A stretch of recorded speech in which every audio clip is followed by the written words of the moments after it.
How's the royal family? I pray that everyone is doing well.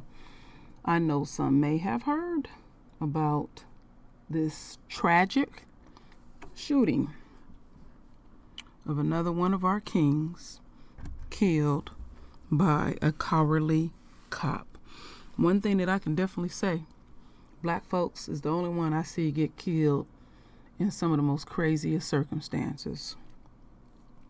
So let's start here. They murdered my cousin. How do you have someone in cuffs, in a seat belt, and shoot them multiple times? All cops aren't bad, but these were. I will fight with the last breath in me for justice. William Green was a family man, a working man, fun-loving, love and miss. So, this is Mr. Green.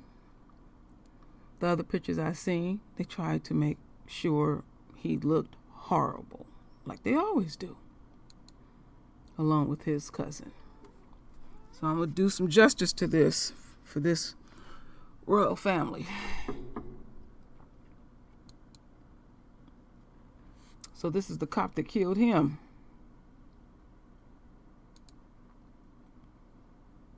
Michael Owen.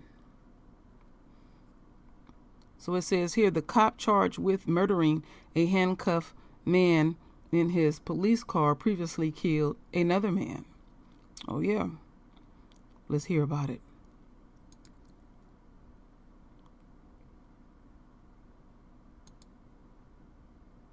Shoots and kills a man who was handcuffed in the back of a cruiser. And Good Morning Washington, Sam Sweeney is live in Temple Hills with details on the investigation. Sam? Kelly, it all started with reports that a man was driving, hitting cars here near St. Barnabas and Winston Streets. Well, it started in the Silver Hill area and it ended at this intersection here behind me. Take a look at the scene from last night. Here's what we understand. This man was taken into custody. He was handcuffed. He was put actually in the passenger front seat of this police cruiser. When a police officer got in to the driver's seat, some sort of argument, physical altercation ensued. That suspect, despite being handcuffed, was able to touch the officer's gun, according to police. And that's when the officer took out that gun and fired multiple shots, killing the suspect. Now, we just heard from the victim's family. As you can imagine, they are very upset. We want to know why our loved one was brutally shot in a police car, handcuffed, seat belt, and in the front seat. What harm could this individual do to this police officer? Thank you. Obviously, he did not resist arrest because you had him in handcuffs. You placed him in there. His life matters. Damn. Come on, y'all. Yep. The family said they were notified by Prince George's County Police late last night. Now, police are also saying they believe that this man may have been high on PCP. The officer said he smelled it in the car. But again, that all remains under investigation. That officer is also off the job. That is routine procedure while this investigation plays out. We're live in Temple Hills. So as we continue on my royal family, I have some footage here, and I'll play it twice. Maryland officer charged with murder after fatal shooting of man handcuffed in car. The man was taken into custody by Prince George County Police, responding to reports that a man had struck multiple cars. Okay, we didn't hear all that. Well, somebody actually has some footage just before he passed, while he's, let's see, interaction.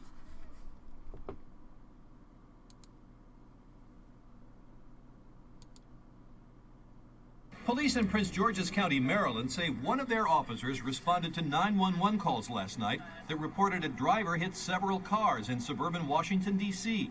The apparent driver was arrested, as this cell phone video shows. Police say he was handcuffed and put into the front seat of a police car with a seatbelt fastened. Both the officer and the suspect were African American.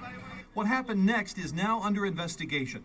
Police say the two got into some kind of struggle inside the car, and the man, still wearing handcuffs, was shot several times. He died at the hospital. Relatives identify the man as William Green. His fiancée wants to know how he could have been a threat. When your hands is behind your back in cuffs and you strap down, you move, handcuffs get tighter and tighter. Late Tuesday, prosecutors filed a slate of charges against the officer. I have directed our Special Investigations Response Team to charge Corporal Michael Owen with second-degree murder, manslaughter, and associated weapons charges. Green's fiancée still wants answers. I'm hurt. I loved him. He was loved. He didn't deserve that. Pete Williams, NBC. Okay, so let's go back. I think it was around the 14-second mark. Let me see if I can get that, because we don't need to see the whole thing. There it is. Somewhere around there. I'll go a little bit back, because I know y'all don't want to see the whole thing. If I can do it. No, let me refresh it. Forgive me for that, family.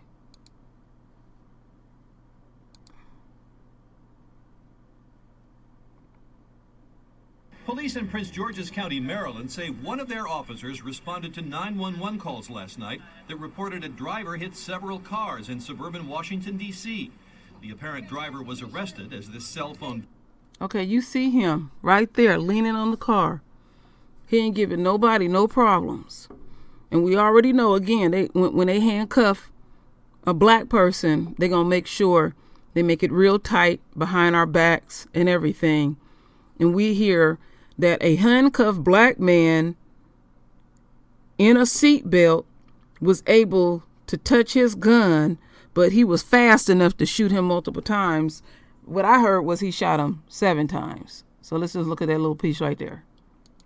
Video shows police say he was handcuffed and put into the front seat of a police car with a seatbelt fastened.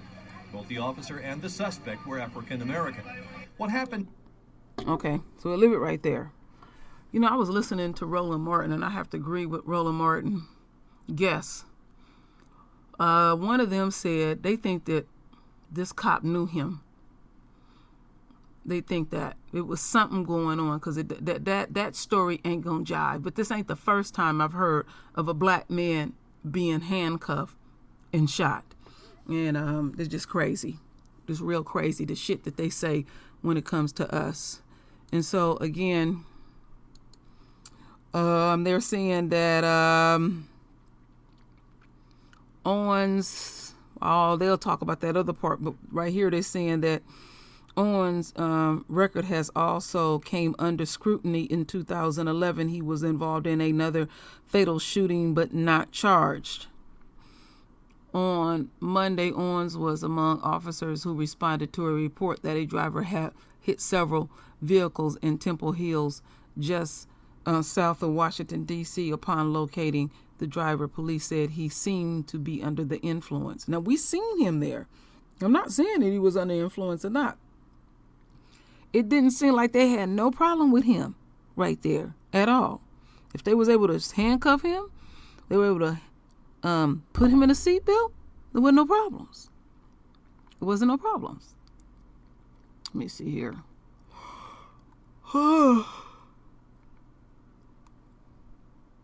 Okay. Let's see here. Nice looking brother here. So this is the brother that he killed. So, though Owens was placed on administrative leave over the 2011 incident, he never faced charges, and the killing was ruled justified. WJLA reported. In another incident in 2009, Owens exchanged gunfire with a person who attempted to rob him outside his home, police told Washington Post. The robber attempted to shoot Owen, who was off duty at the time. He shot back. Neither person was hit. The robber fled, and neither person was charged. That's somebody that knew him, because he do janky shit on the street. In an interview with the station on Tuesday, Owens' uncle, Nathan Edwards, react to Green's killing. Even when he killed my nephew, they tried to justify it. The pieces don't make sense. Oh, yeah. Let me see what's going on here.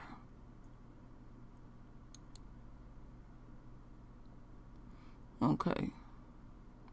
Let's watch this. And breaking out at 11 o'clock, a Prince George's County officer, this man right here, under arrest, charged with murder in the shooting death of William Green last night. Green was handcuffed and in a seatbelt sitting in the cruiser. Tonight, ABC7 has team coverage hearing from Green's family as well as the police chief, who was visibly angry. 7 on your side also digging into Corporal Michael Owens' service history, which includes a number of shootings. We'll have that in just a moment, but first, 24 hours ago in a police briefing, the PCDP, they said to us the PCP may have been a factor in this. Well, the chief walked that back today. Our media relations representatives last night spoke to the possibility of PCP being involved. That does not appear to be the case. And police also mentioned last night that witnesses saw a struggle. Yeah, the chief saying that was preliminary information, and he walked that back as well. The account that we had last night that there were independent witnesses of a struggle inside that vehicle, that was not corroborated. That was not corroborated. All right, let's go to Annalisa Gale tonight, beginning our team coverage. And Annalisa, the chief was at a loss for an explanation tonight, announcing the charges. Michelle, Jonathan, big story here for the police department for sure. We know the Green family attorney plans to say something likely tomorrow morning about this case, which has been described as unprecedented by this department, considering the very serious charges against this officer. We have really been grief-stricken with the family, and that we as a community have grieved with this family today. County Executive Angela Alsobrooks expressed her condolences for the family of 43-year-old William Green on Tuesday evening. There is absolutely nothing that is acceptable about this incident. Her remarks next to the state's attorney Aisha Braveboy and Chief Hank Stawinski comes moments after Corporal Michael Owen Jr. was charged with second-degree murder, manslaughter, and assault in connection to Green's death on Monday night. I have concluded that what happened last night is a crime. Stawinski says Owen shot Green 7 times while he was handcuffed in the front seat of his cruiser following a traffic stop. We don't understand why they just, if it was an issue, which it don't look like it was, why didn't they just tase him? Family members say Green was returning from a restaurant when he was pulled over by Owen just before 7:30 p.m. Witnesses told police that Green hit their vehicle. He was believed to be under the influence of an unknown substance. It's just baffling because he was handcuffed with his hands in his back. Why did you have to shoot and kill him? Green's sister-in-law remembers him as a loving father of 2 who was generally calm. Because he doesn't react to anything in a negative way. He was a very fun and loving family man. The family is very heartbroken. And the county executive is trying to rebuild the trust between this department and the community by ordering an independent review of the department's training practices to prevent this from happening again. Live from the Prince George's County Police Department tonight, Annalisa Gale, ABC 7 News. Annalisa, thank you. And 7 is on your side with a closer look now at Corporal Michael Owens' record. We found this was at least his 3rd shooting. ABC 7 Maryland Bureau Chief Brad Bell helping break news over the past 24 hours on this case. He is digging into the story and found this wasn't the first time Owen killed a man. This is the most difficult moment of my tenure as your chief of police. Prince George's County Police Chief Hank Stawinski visibly upset, announcing that for the first time in the history of his agency, an officer is being charged with murder for an on-duty crime. There are no circumstances under which this outcome is acceptable. That officer is 10-year veteran Corporal Michael Owen. Somebody saw something out here. Owen may be familiar to ABC 7 viewers. That's him on our air back in 2015 but he served briefly as a department spokesman. Still on scene, working to establish. We first reported today, and Chief Stawinski confirmed Owen has made news for other reasons as well. What happened last night in Temple Hills is his third shooting as an officer. There are prior instances that are a matter of public record regarding this officer. In 2011, in Landover, Owen shot and killed 35-year-old Rodney Edwards after Edwards pointed a gun at him. At the time, Edwards' family was furious. Point blank range, 5 shots. 2 years prior to that, an off-duty Owen exchanged shots with a man he said was robbing him outside his Greenbelt apartment. Neither was hit. Both shootings were ruled justified. What happened last night being described as anything but. Corporal Owen was picked up at his home this afternoon. He's now being held in the Prince George's County Detention Center. He faces a bond review hearing tomorrow. And if he is ultimately convicted on all of these charges, he faces decades in prison. In Palmer Park, Brad Bell, ABC 7 News. Yeah, in fact, if convicted, Corporal Michael Owen faces a very long time behind bars. The maximum sentence for second-degree murder, 40 years. For manslaughter, up to another decade. The chief did mention related gun charges but didn't specify, but that could also add significantly more time if Owen is convicted. Now, a lot of people are wondering why there is no body camera footage to go through. Prince George's County is still rolling out a pilot program. And in fact, when you look at the area, look at the map, body cameras, they're not that common. DC and Montgomery counties have thousands of patrol officers. And this spring, Fairfax is going to roll out more than 1,000 body cameras. Arlington, Alexandria, and Anne Arundel County police departments do not have department-wide programs. All right, my radio family. So we done got some background, and now we are going to listen to. You see, did we get in? We don't need that one. We need to get right into the press conference and all this shit about the police. The police chief is visibly shaken and all of that. No, you got to do your damn job. But there will be some fuckery along the way. So let's listen to this dog and pony show. County Executive Angela Alsobrooks. I'd like to first start by thanking the members of the media for staying around today. As you may imagine, this was a critical incident that occurred last night on St. Barnabas Road in Oxon Hill. Our police officers, our chief, we all wanted to make sure that we had the most complete information to bring to the public, and so we are prepared to do that at this point. So you will first hear from County Executive Alsobrooks, followed by Chief Hank Stawinski, and then concluding will be State's Attorney Aisha Braveboy, after which we will take questions. Good afternoon. We want to thank all of you for coming out today. And to begin by saying this has been an exceedingly difficult day for all of us, for this community, for this department, and most especially for the family of William Green. I want to begin by offering our prayers to his family at this time, and to tell you that we have really been grief-stricken with the family, and that we as a community have grieved with this family today. We are here because less than 24 hours ago, we had a critical incident. I want you to know that I have been briefed pretty much around the clock about this incident, and having had the opportunity to be briefed by the department, I should tell you that there is absolutely nothing that is acceptable about this incident. We have said to this community over and over again that we value the trust of the community. We understand, quite frankly, it's impossible to keep the community safe without that trust.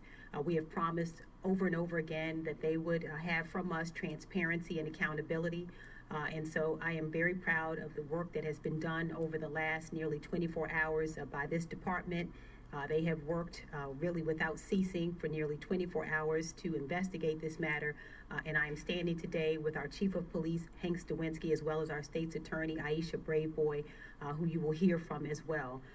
What I can tell you is that you will hear the details about this from our chief, but I want you to know that we not only value the trust of the public, and that we will, in every instance, put their well-being first.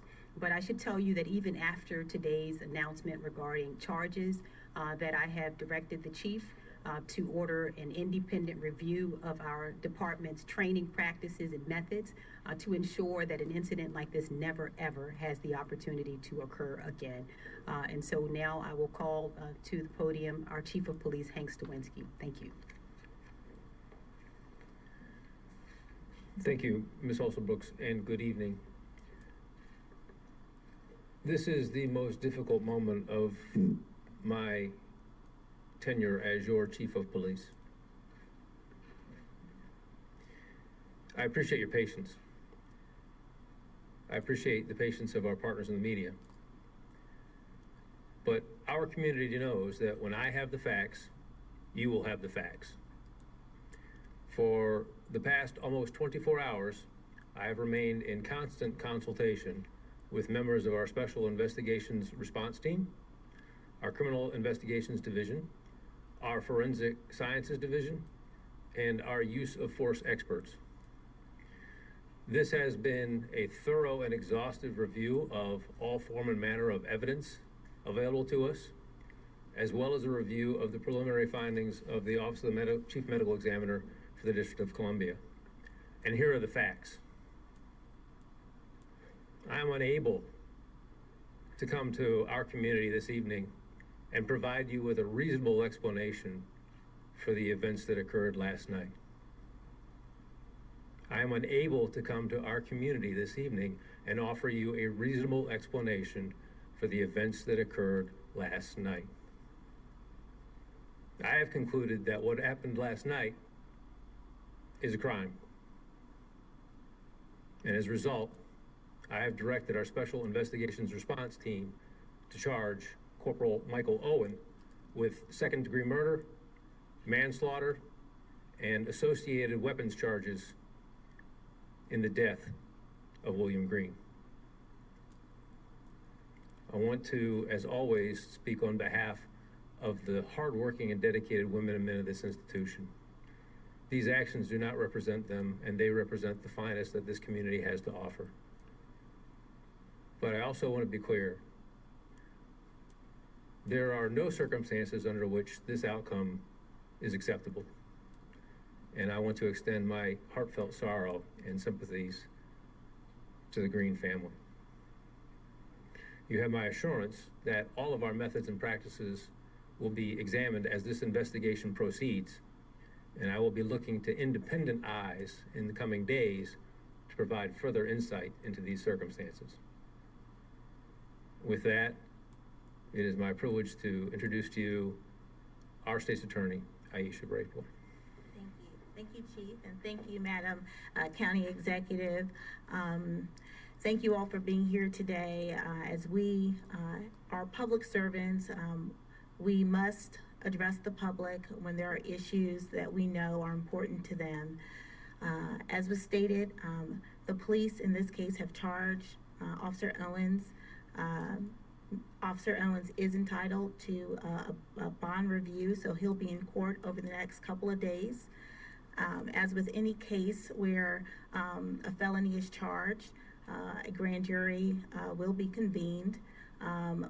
They will, of course, collect additional evidence, interview witnesses. They have subpoena power. So there will be a thorough investigation into this case. We are very early in that process, but at the conclusion of that process, final discharging decisions will be made. And we will, as we do with all of our cases, seek justice. So thank you all for being here today, and I know that we're here to answer any questions. Does anybody have any questions?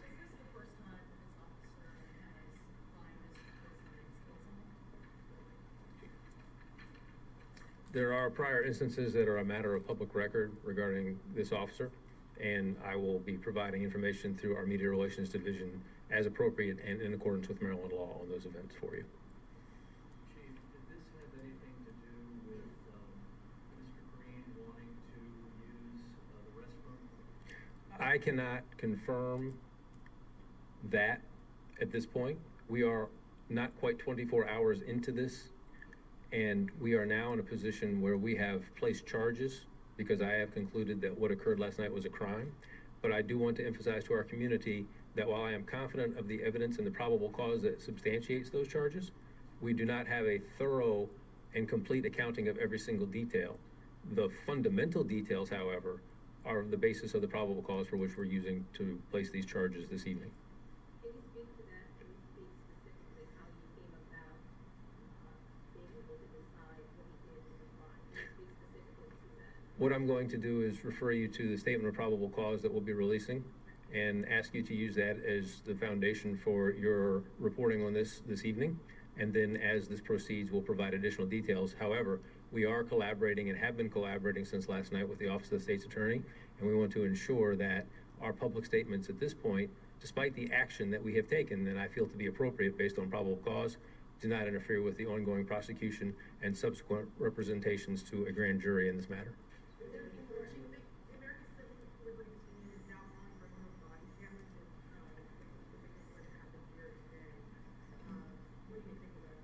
We have partial deployment of body cameras across our department.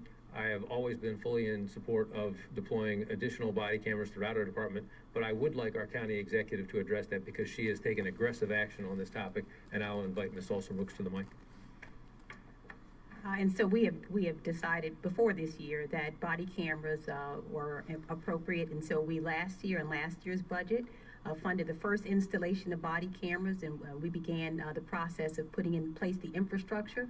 In this upcoming budget, what you will see is that we have now funded for our entire Bureau of Patrol. So every officer in the Bureau of Patrol will have those body cameras, so they will be fully rolled out, and they have been accounted for in this year's budget. And so we will have our body camera program, which we started implementing even before this year. He did not have a body camera on during this incident. Maryland has the law enforcement officer's bill of rights, which may or may not complicate this investigation. I'm not sure, which is why I'm asking. Could you reflect that on first, please? Well, if you'll allow me to indulge, the state's attorney is in a position where she will now be fundamental to how this proceeds. So I would like to answer that question. And the legal analysis that I've received, again, as part of this extensive review over the last almost 24 hours, is that LEOBR does not attach under the circumstances that are before us. This is an unprecedented set of circumstances in the experience of this institution, and in my view, it necessitated unprecedented action. But the legal analysis I have is that we're not contravening LEOBR in taking these actions, and my belief for our community is that this is the only appropriate course of action under these circumstances.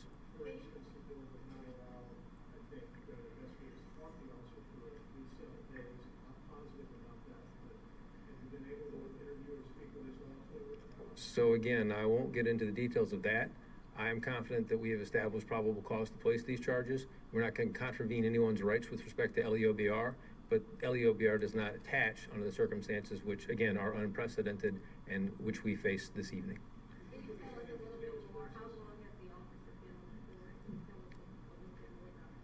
Corporal Owen is a 10-year veteran of the Prince George's County Police Department. There's additional information we'll be providing to you through our Media Relations Division, but beyond that, we have to be circumspect because, again, we have to respect the work that the state's attorney will be doing in the coming days with respect to that officer and the fuller context of this event.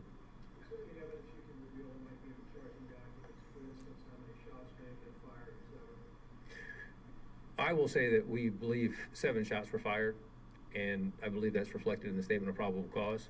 And I want to be clear with my community, that's part of what's led us to this decision. But beyond that, I'm going to refer you back to that statement of probable cause so that we don't interfere with what will be the process of presenting this to the grand jury. Again, we're going to provide you with as much information as the law in the state of Maryland and our perspective on transparency will allow you to have. You know that. I give you my assurance on that. We are working to provide that to you, but I'm not going to make comments from this podium on that topic. I'm going to provide you that information through MRD so that we do not violate the officer's rights, and we certainly don't want to contravene Maryland law in this matter. Chief, based on a timeline that we've been able to establish with some videos in the air, it appears as if Mr. Green stopped on Bennett Street at around 7:24. And we hear the officer call for a departmental shooting at approximately 7:40. 7:58, 7:59. What happened in all that time? What's going on? Preliminarily, there were concerns raised by the two responding officers with respect to Mr. Green's level of impairment by unknown substances. And they were attempting to secure additional support from a drug recognition expert in order to address that. In that intervening time, these events occurred. That's where we are, and that's as much detail as I'm able to provide you, again, in the context of prior questions about where we are and then in preparation for a grand jury presentation.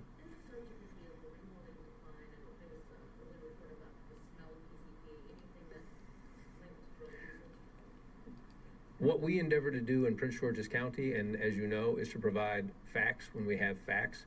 Preliminarily, our media relations representatives last night spoke to the possibility of PCP being involved. That does not appear to be the case.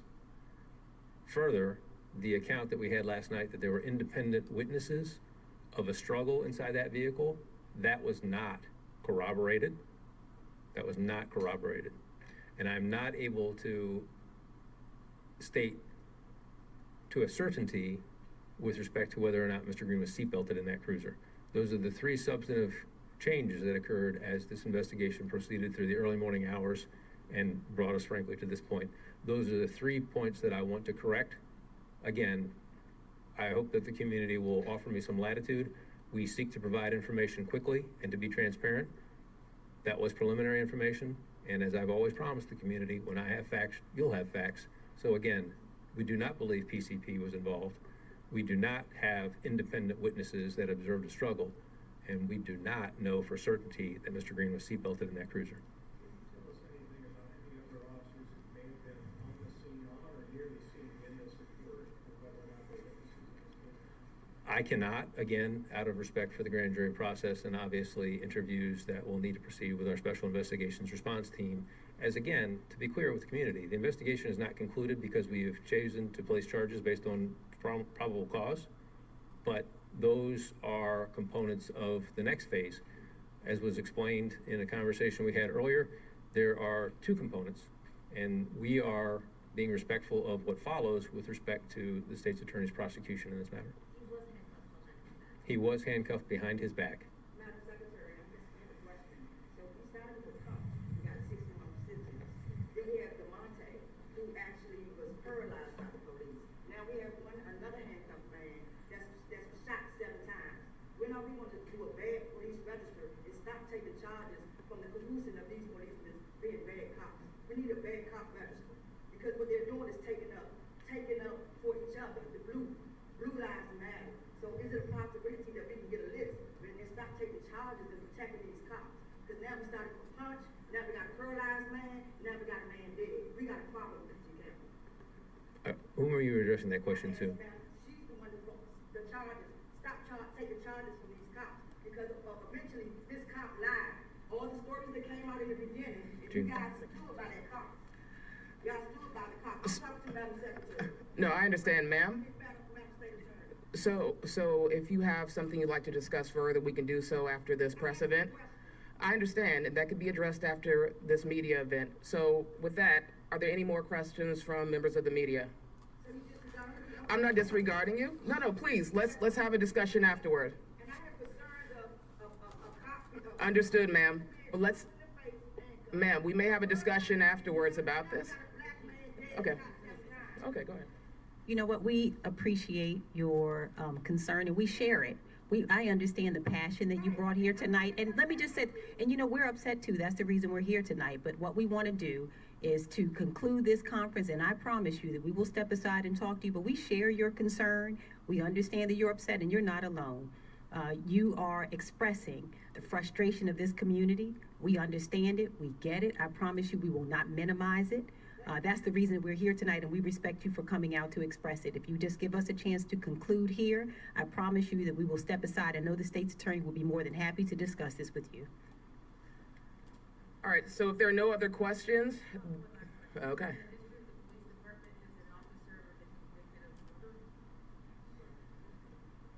So So that's something that I'll be able to get you at a later date.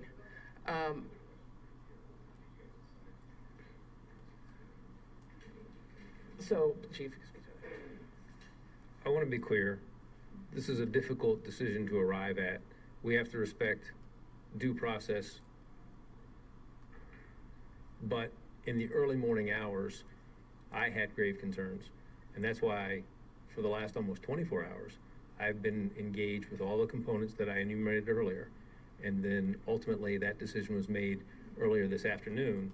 And we unfortunately had to set aside an earlier press appointment in order to conclude conversations with our partners on that.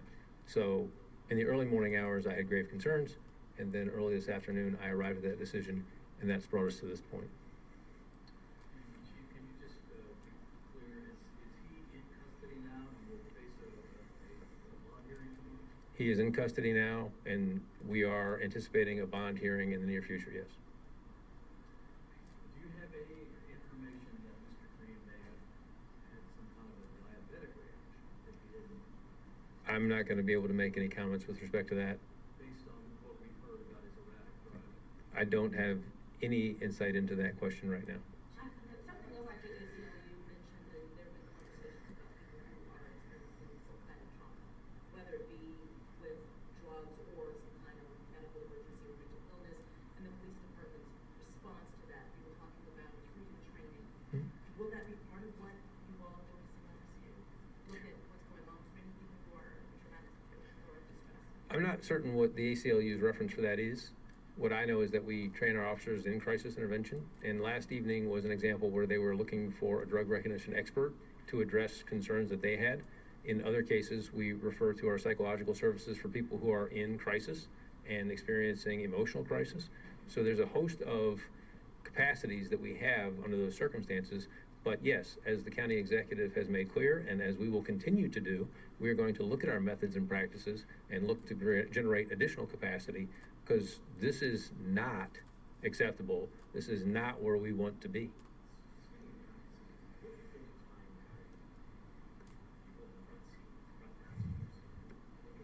Our perspective on that, and it goes back to the very founding of the institution, is that that police officer is in a better position to control someone or prevent injury to a person if they have access to them in the front seat of that car. If you place them in the back seat of that car, that person can potentially attack that officer.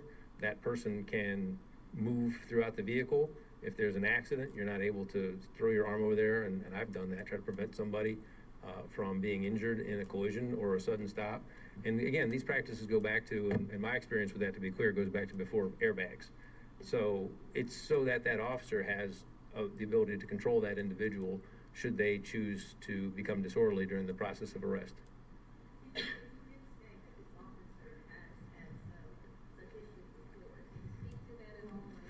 Again, I've addressed that.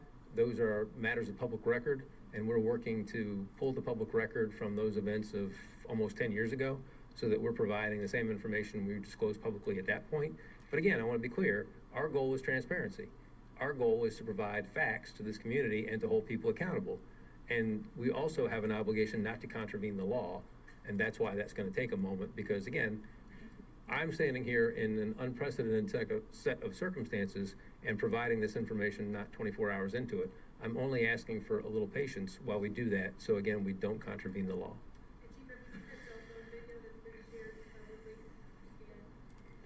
I have seen stills from that video. I don't have any conclusion based on the stills. Okay, You just mentioned unprecedented. I think you may have addressed this a little bit later. When was the last time Prince George police officer was charged with murder? Can you recall that? Has this happened before? Is this rare? Can you speak to that? Well, this has been a very challenging set of circumstances because there is a balancing act that's required, and that is our obligation under due process and our system of law. I feel that we have probable cause to place charges, and in my experience, this is unprecedented. And again, that's why I'm asking for patience as we provide you with as much information as we are able, because this isn't coming after 30 or 45 days of investigation. This is coming within 24 hours because I felt that was the appropriate remedy to these circumstances.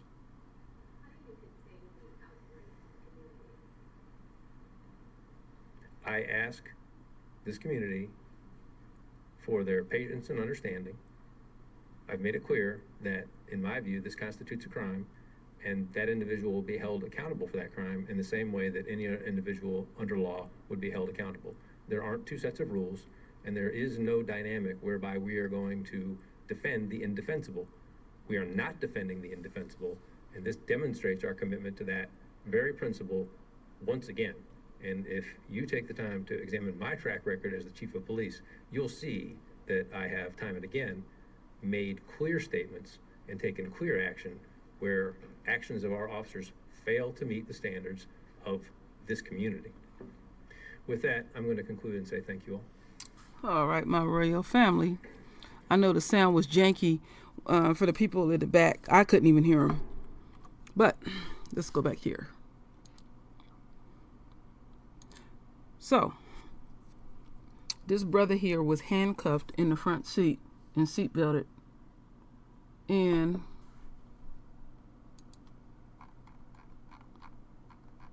this pig here, this ain't the first time he done pulled his gun out and shot.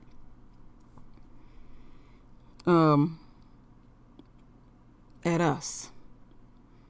When I look at a cop, they all one and the same. It doesn't matter the race. The thing that gets on my nerves, my royal family, is when these cops come out and start hollering transparency and establishing trust in the neighborhood. You don't worry about no other neighborhood but establishing trust in the black neighborhood. And then when y'all get y'all ass caught in a bind, transparency and investigations. We done heard all that shit and stuff. And I am led to believe that this cop knew him. And like when I had reported on that other cop who was known for terrorizing the neighborhood, this is what they do. People on the street will tell you the truth, what's really going on with him. He was grimy, he was greasy. And he felt like he was untouchable.